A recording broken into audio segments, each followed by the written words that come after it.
Unsung Murder Ballads discusses topics of a disturbing nature. And we're not going to hold back on the graphic details and disturbing content. So we do not recommend our podcast for children under the age of 13. And while we respect the victims and their families involved in these tragic cases, we're also going to be critical of mistakes that are made during the investigations. And we're going to use dark humor to express ourselves now and then. So with that said, this podcast may not be for everyone. And that's okay. We're glad you're here checking us out. And if you've made it this far, welcome to the Unsung Murder Ballads family. And follow us on Instagram at Unsung Murder Ballads if you want to talk to us.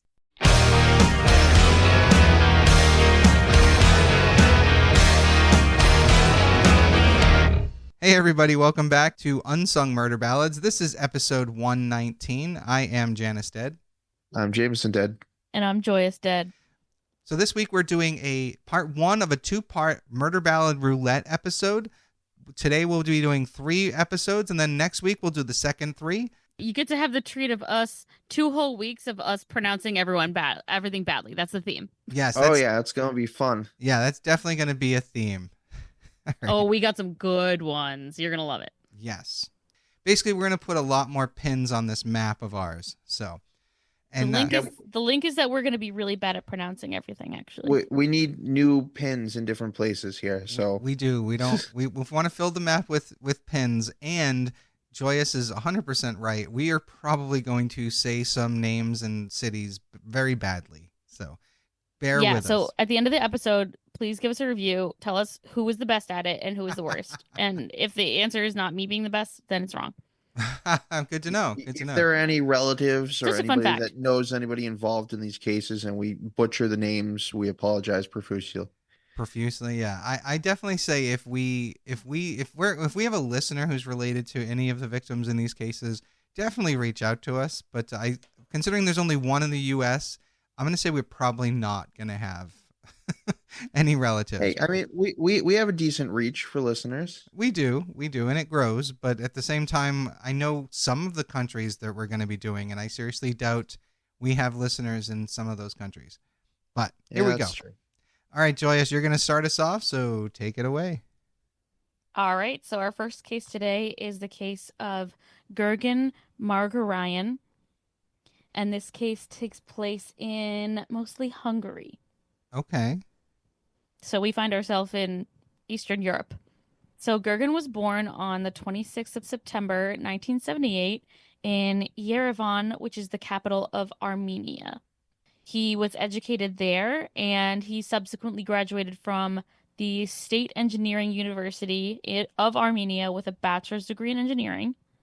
Then took that degree into the military, and then from 1999 to 2001, he became an officer in the Ministry of Defense with the rank of lieutenant. It's so funny. I always wonder how much different daily life is in the military in other countries, because once you get past like your weird non-civilian job, it's essentially the same as living as a civilian. So I kind of wonder if it's the same in a country like Turkey. I don't even know what it's like here. If I'm being so fucking for real. No, I know, but that's what I'm saying. Like once you get past the actual part, the job part of it, you go out into the cities and you live your life. It's not that different. It's just your job is in a very limited space. Yes. So this might be a detail of how it's different. So in 2004, he left to go to Budapest, Hungary to participate in an English language course, which was part of the NATO's Partnership for Peace program. Okay. Yeah. Oh, wow. I can tell you the U.S. military did not pay us to learn other languages. So. Yeah, I mean, they weren't paying you to think, were they? No. Well, me a little bit, because what I had to do was complicated. So. This is true. But it didn't involve speaking Spanish. No, it definitely did not. Unfortunately, during this program, he was murdered with an axe while asleep by his fellow participant, Lieutenant Ramil Safarov, who was from Azerbaijan. Yeah, that escalated real quickly. Yeah, it came out of nowhere. Didn't it? Yeah, didn't it? Yeah, just like, and there you go. And there you go. Yep. So that's what's going on here. So Ramil Safarov, who was the killer here, was born on August 25th, 1977, in the village of Jabril district, which was in the former Azerbaijan Soviet Socialist Republic of the Soviet Union, nice mouthful, which is now just Azerbaijan. Right. I won't even be mean and ask you to repeat that, but holy crud. Yeah. You know, it's the USSR, the ASSROSU, some more fun ones for you. Yeah. I actually know a couple people from the country of Azerbaijan, and so I'm very curious as to their thoughts on this now. Well, that's kind of what this case is actually about. So thanks for leading me in. The town he grew up in, which is Jabrayil, was occupied by Armenian forces starting in 1993. So this would be while he's in his teens, and remained under the control of the self-proclaimed Armenian Republic as part of an unresolved conflict that's been going on until 2020, actually. Okay. So his family fled the country in 1991. And one of the things he said during the court hearing is that he claimed to recount memories from the years of war. And he's saying he lost family members, but contradicted the fact that he said, okay, my family fled in 1991 and it wasn't occupied until 1993. Right. Yeah, that sounds sketchy. Yeah, exactly. Like he said, he was like, oh yeah, like I was studying in the Azerbaijani capital. So weird. All right. Definitely not consistent, yes. Exactly. He finished in a military high school in Turkey and then was in the Turkish Military Academy. And then after that, he returned to Azerbaijan. Okay. Now, back in 2004, he goes to the same program in Hungary that Gergen went to. And so they were both participating in this 3-month English language course.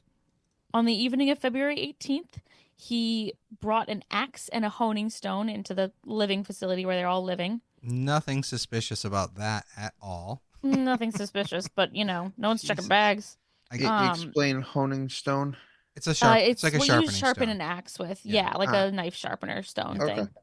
So he just brought them into his dormitory room, and because his roommate was not home, nobody saw him or interrupted him as he's sharpening this axe in his room.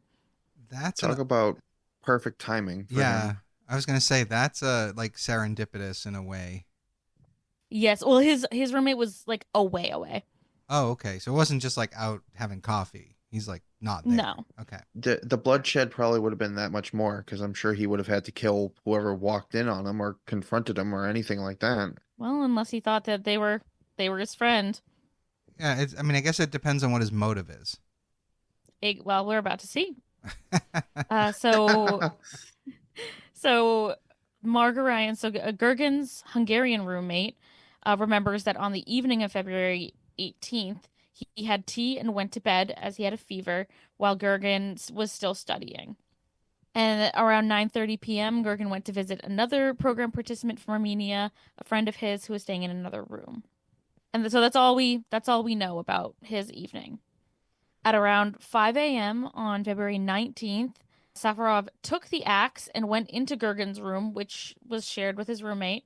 The door of the room was not locked, and he busted in and just started attacking Gergen while he was asleep. Fuck. And he delivered 16 blows to his body, which almost severed Gergen's head. Okay. I was gonna say 16 whacks. I mean, I'm assuming he didn't hit him in the neck 16 times, because then it's sad that he didn't sever his head. But, right, no, it's all over. Yeah, that's fucking crazy. His roommate didn't remember when he had gotten back to bed that night, but early in the morning he noticed that someone had turned on the light, which he thought was his roommate coming back, but after hearing the muffled sounds, he turned around in bed and saw Safarov standing over his roommate's bed with a long axe in his hands. Fucking Christ. So he slept through 16 whacks of a fucking axe. I think he slept through maybe like the first couple whacks, Okay, that's still crazy. I would hope at some point the noises would at least rouse suspicion. Exactly, and that's what happened.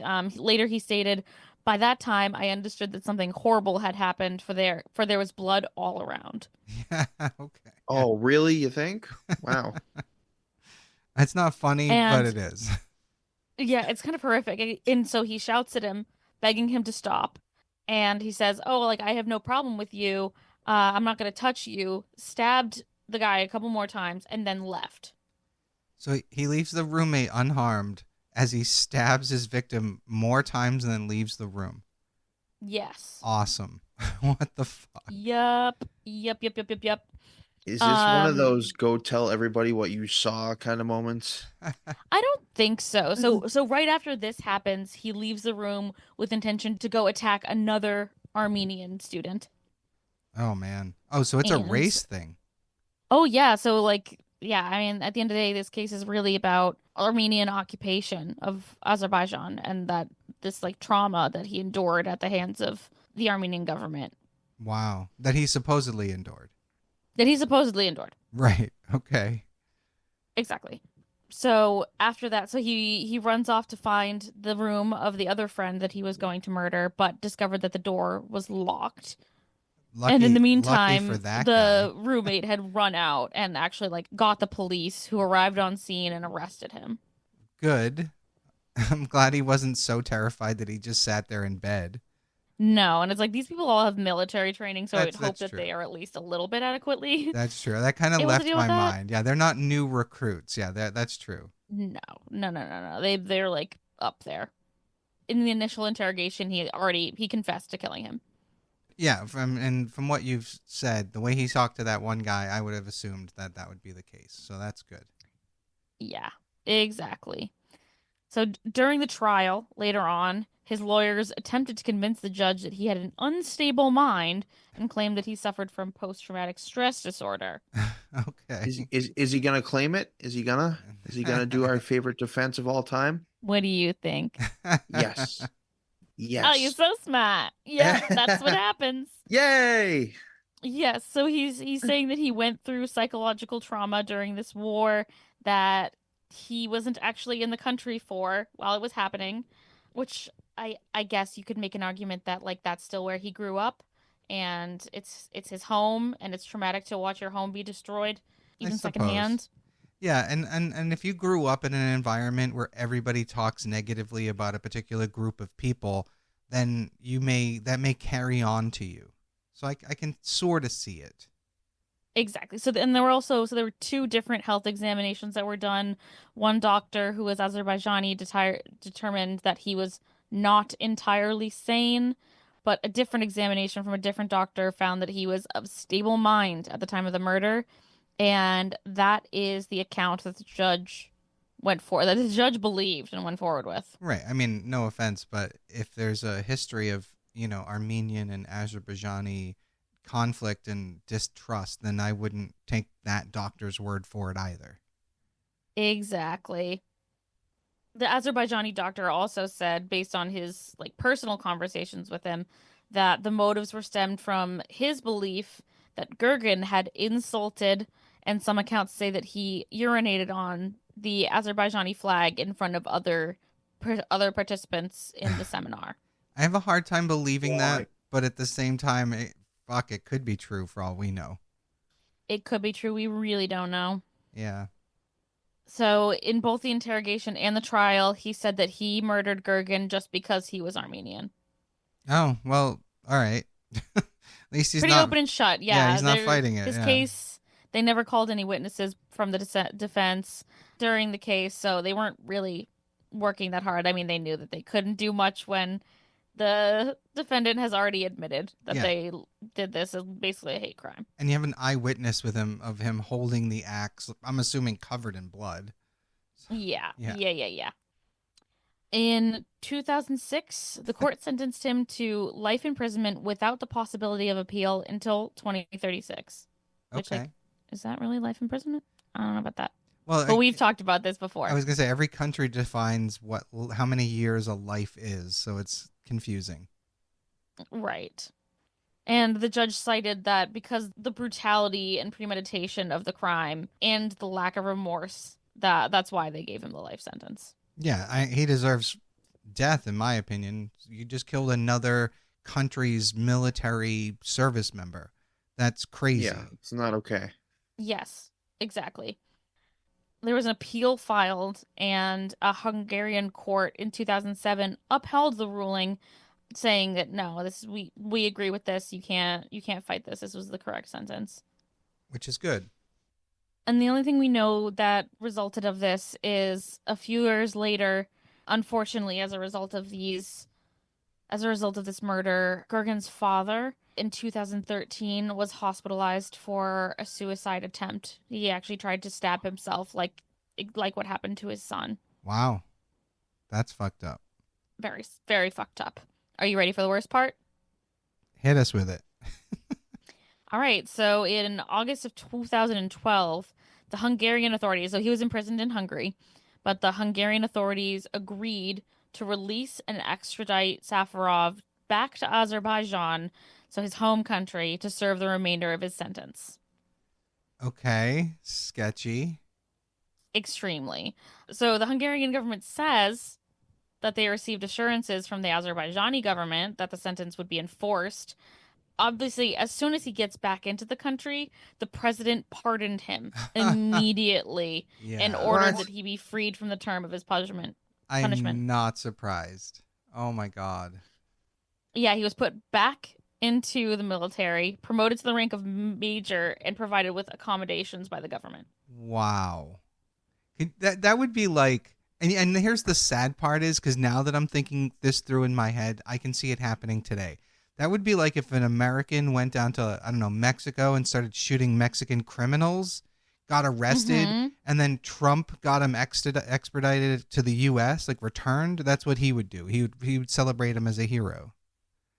100%. You can see a million different versions of it, of like anyone that a group of people have decided are less than human. Yeah, exactly. We will justify the death of. Yeah, Hitler would have done it. So many of them would have done it. That's crazy. And that wasn't Yes, that long very ago. crazy. Holy shit. Yeah, not that long ago at all. As a result of this, just based on the transfer of the prisoner to Azerbaijan, the Armenian president announced that Armenia is suspending all diplomatic relations and all official contacts with Hungary because Hungary passed over this prisoner. Right, which I don't blame them. That's crazy. Yeah. In Azerbaijan, he was actually considered a national hero.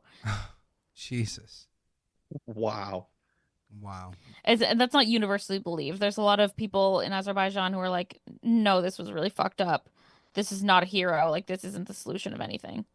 Well, at least they're not all crazy in Azerbaijan. Yes, exactly. More than once, though, leaders have called Armenians their number one enemy in Azerbaijan. And Safarov's attorney stated at a different trial in Budapest that, quote, killing an Armenian is not a crime in Azerbaijan. Oh my God. Wow. Yeah. Yeah, I hate to say it. There are certain groups, even in this country, that would say something very similar. So, Yep, but a lot of people. yeah. A lot of people. Yeah, that's unfortunate. Which scares me. You know, the more that people are put into groups and labeled as other, the more that we other each other. Yeah. It scares me. It scares me. We have heard things from administrators in the current government about certain groups of people and how we should round them up. Way too many. And that's all I'll say about that. Next case. All right. So I guess it's my turn now. We're going to dive into this one. I mean, I'm just going to go into it. I don't have a teaser. We're just going to roll with it. All right. All right, let's do it. 30-year-old journalist Kim Wall, she graduated from Columbia University and the London School of Economics and was based in Beijing and New York. At the time of her death, her work had appeared in the New York Times, The Guardian, and Time magazine, among other publications. Wow.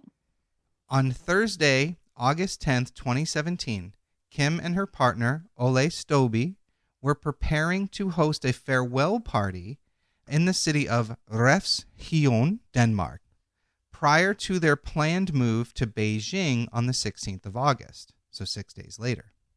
So before the party, Kim received a text from a Danish entrepreneur named Peter Madsen, with whom she had requested an interview with earlier in the year, and he invited her to come on board his submarine UC-3 Nautilus.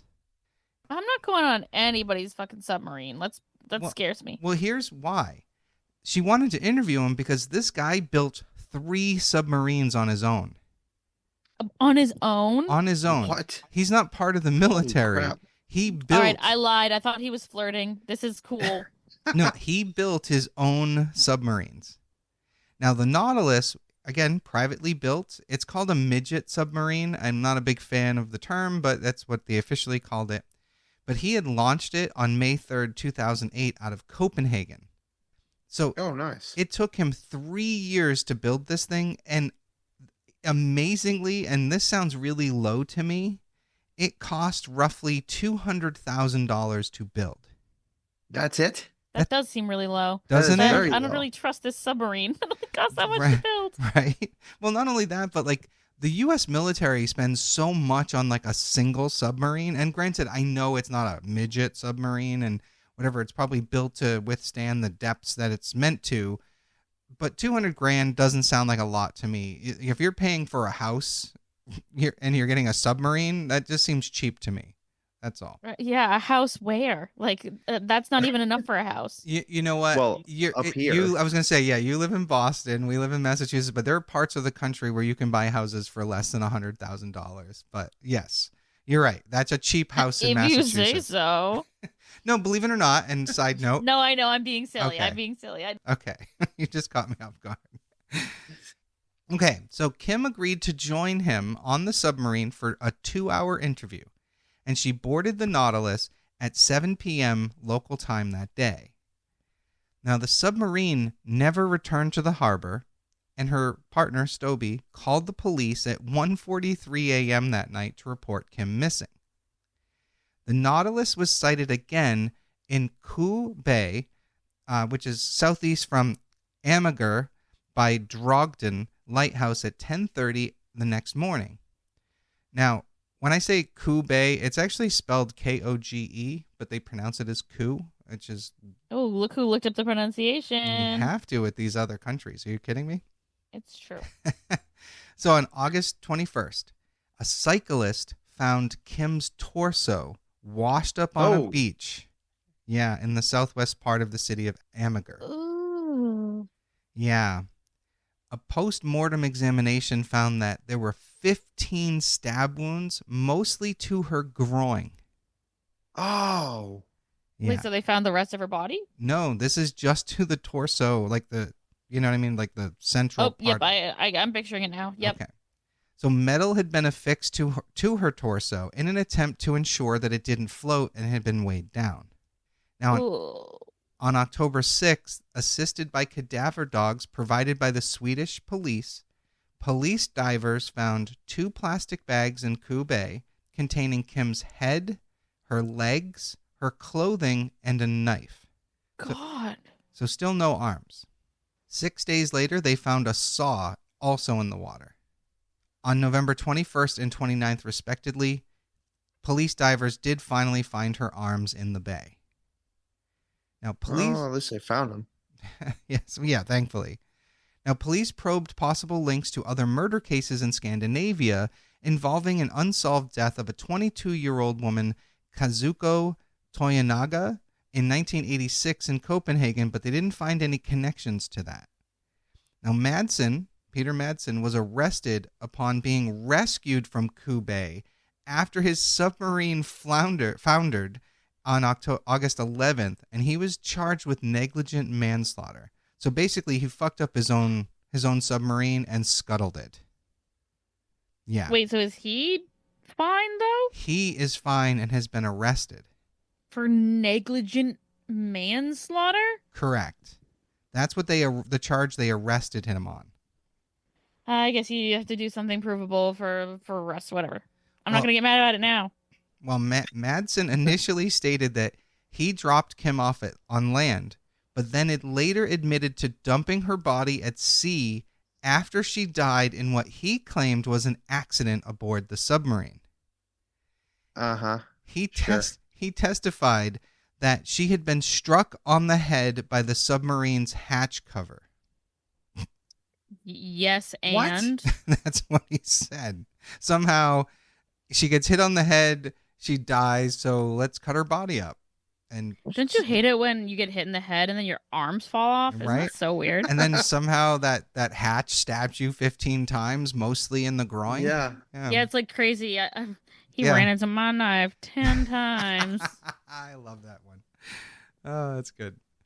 So the prosecution said that police had found videos on Madsen's computer showing women being murdered, and there were witnesses that knew him that said that he watched videos of decapitations. So, yeah, he's got predilections. Yeah. Oh, God. Prosecutor Jacob Bund-Jepsen presented a selection of more than 100 videos, cartoons, and written texts found among his possessions that depicted murder, torture, and the impaling of women. And in some cases, they were actual real killings, like snuff films. Oh. Yeah. Oh, God. The night before Kim Wall's death, Madsen searched for and played videos on his phone of a girl having her throat slit. Oh, my God. Yeah. Now, while forensic investigators had not found any traces of Madsen's DNA on Kim's body, they did find some of her clothing in his possession with his semen on it after they had arrested him. Now, Madsen asserted that he had not ejaculated in her presence. I don't know. Yeah, no, I just borrowed her clothes for a little bit just so I could jerk off with them. Yeah, that makes sense. Yeah, doesn't everybody do that? Yeah. Wow. Yeah, about that. He's gonna try to claim he bought him on OnlyFans? Oh my God. Oh man. A post-mortem examination performed on Kim's head after it had been found a month later showed that there were no signs of blunt force trauma, and the cause of her death could not be determined by examining her head. So clearly no blunt force trauma. This thing didn't hit her in the head. Now, Madsen then subsequently changed his story. Surprise, surprise. And he admitted to dismembering Kim's body, but continued to deny intentionally killing her, saying that she may have died after poisonous exhaust gases entered the submarine while he was on the deck. So which was it?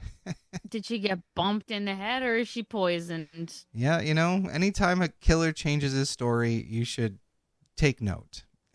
And then why did you stab her after that, brother? Exactly. Well, again, He was trying to release the poison from her body. Well, so true, bestie. You're right. But the postmortem performed on Kim's torso showed that there was no sign of any kind of gases in her lungs. So again, he's full of shit, as we know. As obvious. So on January 16th, 2018, Madsen was charged with murder, indecent handling of a corpse, and sexual assault. The prosecution accused him of having tortured Kim before killing her by cutting her throat or strangling her. Now, Madsen's trial began on March 8th in the Copenhagen courthouse. On April 25th, he was convicted on all three charges and sentenced to life imprisonment. Madsen appealed his sentence, and on September 26th, the High Court of Eastern Denmark upheld the sentence. So Let's go. Now, in August of 2018, Madsen was admitted to the hospital after being attacked in prison by an 18-year-old inmate. Let's go. Fuck yeah. However, in a Danish documentary that came out in September of 2020, Madsen finally admitted that he had killed Kim Wall.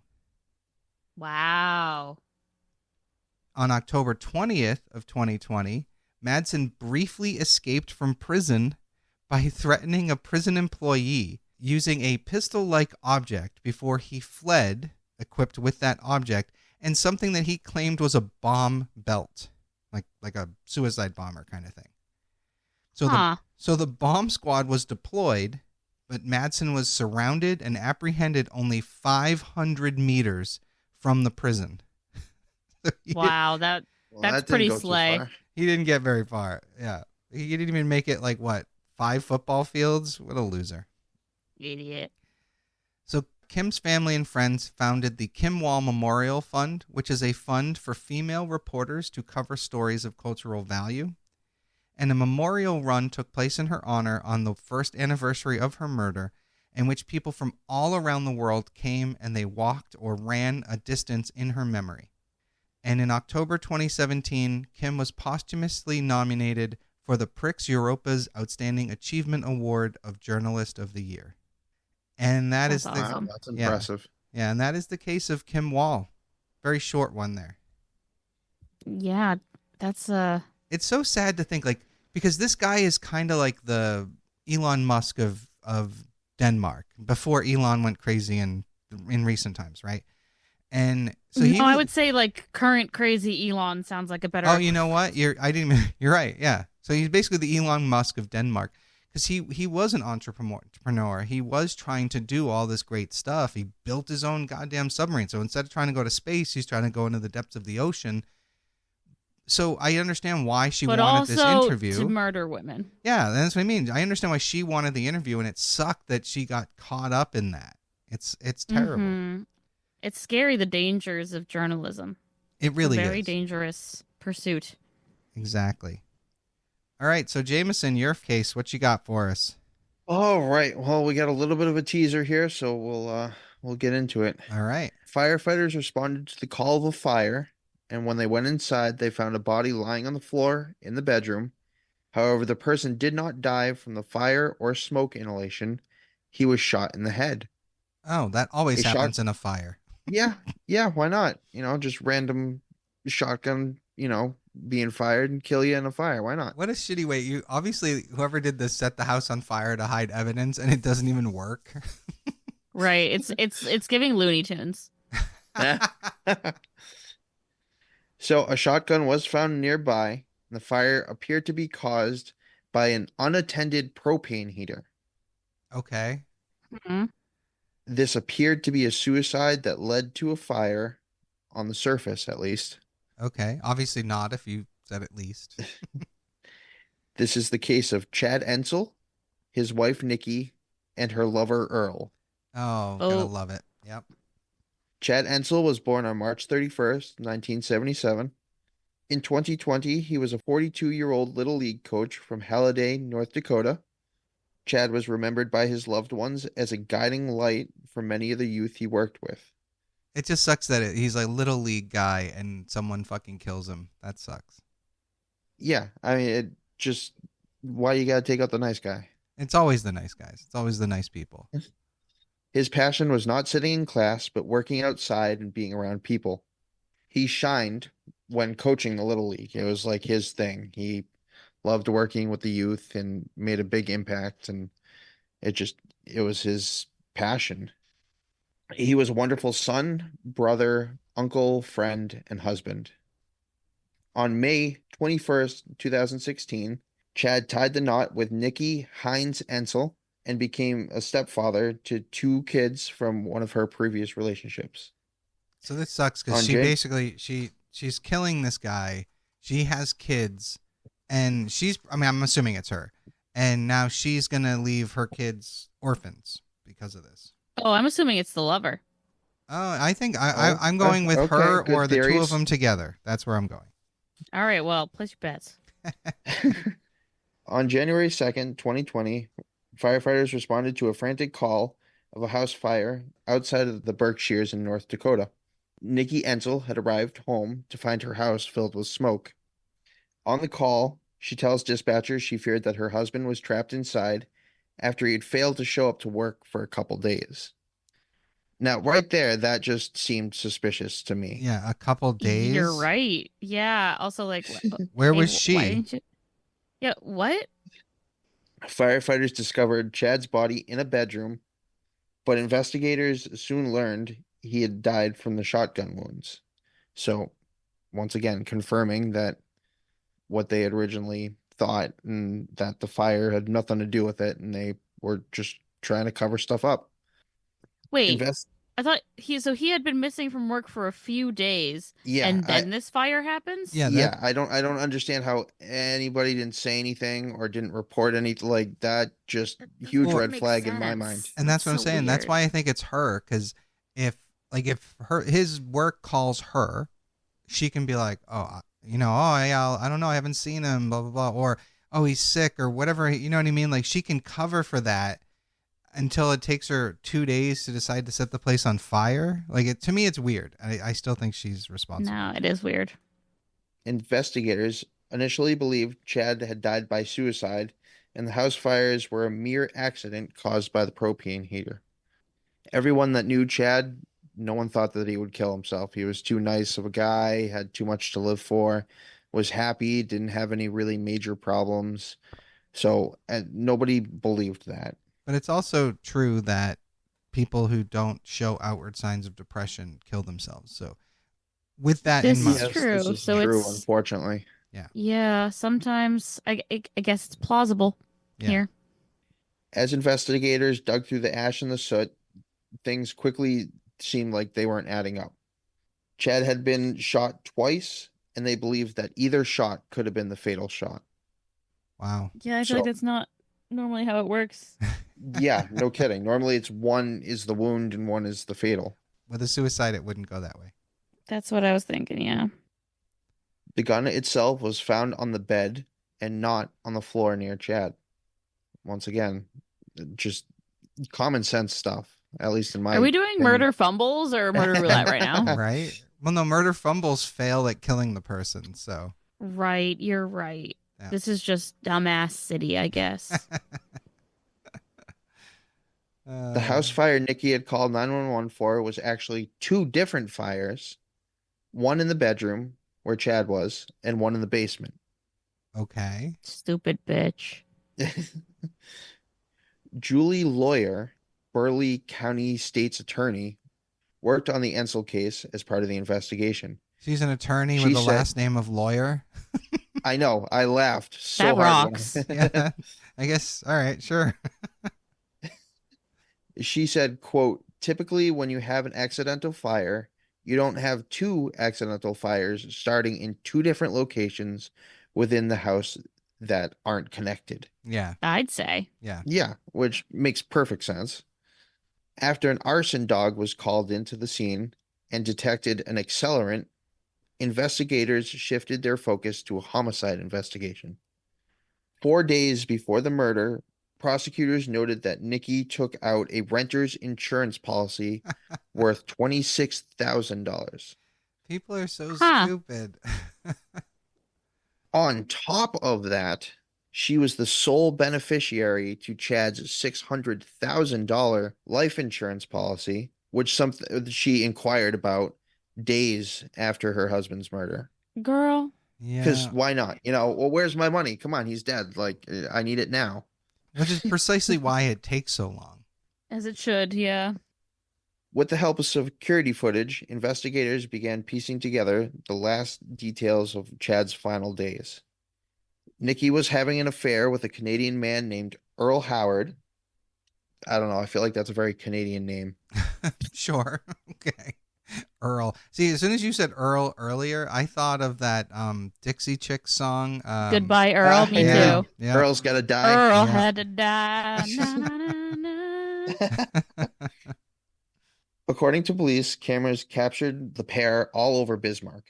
Investigators discovered surveillance video showing Nikki and Earl publicly kissing before leaving a Walmart days before the murder was committed.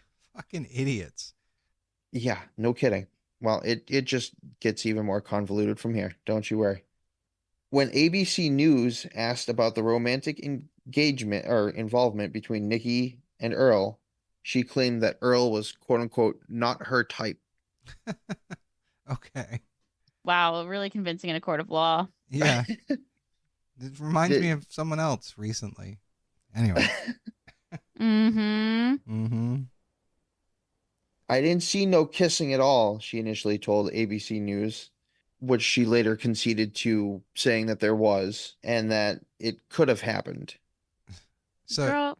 yeah, exactly. I'm telling you, the shaking of the head is just palpable. You're a bobblehead, is what you're saying? Deeply. Yeah. I don't know. He leaned down, I leaned up, she said.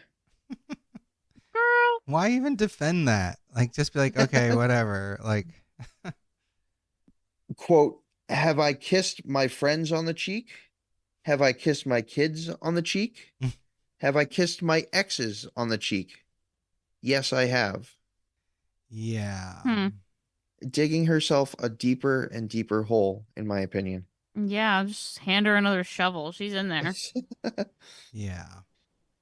Earl is seen in the video claiming that he did have a romantic relationship with Nikki. They couldn't even coordinate So- that part. Right, exactly. Lord, you stop. Like, one less lie would help your case, girl. Quote, I took a trip to Minnesota and she met me in Minneapolis. We went to the Mall of America, and that's where the affair started. At the Mall of America. Wow. Love story of the ages. That's what they say. It's the city of love. Minneapolis.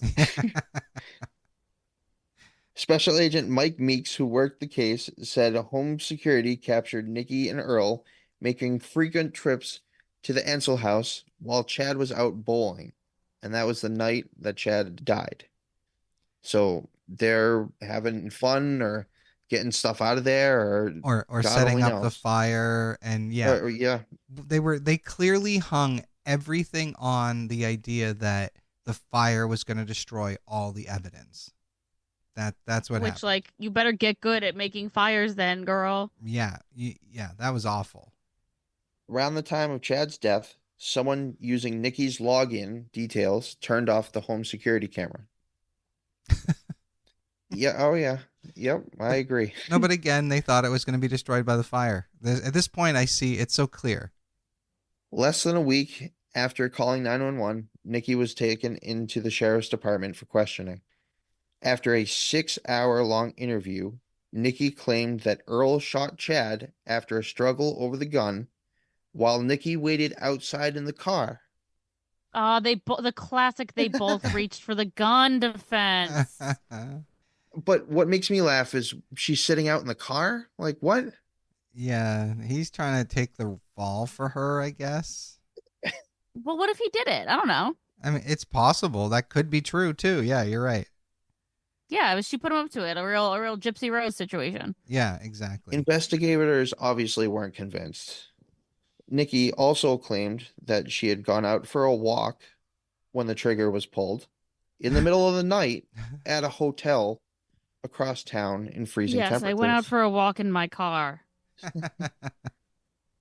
So, real reliable testimony here, right? I mean, it's always kind of Ridiculous. how it goes. Yeah. Right. This is abnormally ridiculous, though. Like, girl, keep your story, like, a little straight. Nikki said she went for a walk from the hotel room around 1 a.m. and, quote, did not stop continuously stepping until 2:42 a.m. Yeah, why's that, girl? Weird. Clearly, those are some safe streets. Yeah, no kidding. Yeah. However, when questioned in the days after Chad's murder, she presented a completely different scenario, because why not? Nikki told police that in early 2020, she was at the house and heard gunshots the night of the murder. So, yeah, I'm tired of this woman. Yeah, she needs to go away. Nikki acknowledged in her ABC interview that her various alibis over the last 2 years didn't always align. Oh, okay. So she Did she knows say why? No, but she knows that she's grasping at straws here. Wow. It's actually insane. Oh, is it going to be your favorite insanity defense? Nikki wasn't the only one with a story to tell.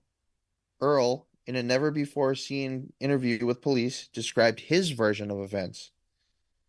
Earl denied shooting Chad, claiming that Nikki shot her husband while, wait for this, he waited in the car. I'm not surprised. Oh, well, yeah. But then later offered to, quote unquote, take care of it for her by burning evidence. At this point, it doesn't even matter which one of them pulled the trigger.